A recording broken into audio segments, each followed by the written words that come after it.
Saudi അറേബ്യയിൽ ഉണ്ടായ വാഹനാപകടത്തിൽ ഒരു മലയാളി കുടുംബത്തിലെ 4 പേർ മരിച്ചു. മലപ്പുറം മഞ്ചേരി വെള്ളില സ്വദേശി നടുവത്ത് കളത്തിൽ അബ്ദുൽ ജലീലും കുടുംബവുമാണ് അപകടത്തിൽപ്പെട്ടത്.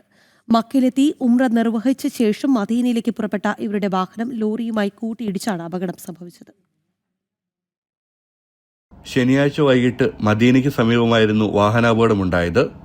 മലപ്പുറം മഞ്ചേരി വെള്ളില സ്വദേശി നടുവത്തുകളത്തിൽ അബ്ദുൽ ജലീൽ, ഭാര്യ തസ്ന, മകൻ ആദിൽ, ജലീലിന്റെ മാതാവ് മൈമൂനത്ത് എന്നിവരാണ് മരിച്ചത്. ജിദ്ദയിൽ ജോലി ചെയ്യുന്ന അബ്ദുൽ ജലീലും കുടുംബവും മദീന സന്ദർശനത്തിന് പുറപ്പെട്ടതാണ്. കുടുംബം സഞ്ചരിച്ച GMCC വാഹനത്തിൽ 7 പേരുണ്ടായിരുന്നു. ജലീലിന്റെ മക്കളായ നൂറ്, ആയിഷ, ഫാത്തിമ എന്നിവർ സാരമായ പരിക്കുകളോടെ മദീനയിലെ കിങ് ഫഹദ്, സൗദി, ജർമ്മൻ എന്നീ ആശുപത്രികളിലെ തീവ്രപരിചരണ വിഭാഗത്തിലാണ്. കുടുംബം സഞ്ചരിച്ച വാഹനം തീറ്റപ്പുല്ല് കയറ്റി വന്ന ലോറിയുമായി കൂട്ടിയിടിച്ചാണ് അപകടം.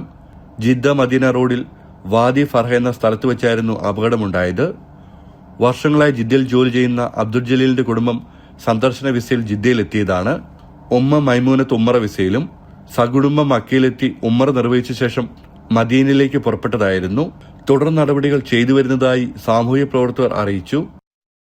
ജനം, ദുബായ്.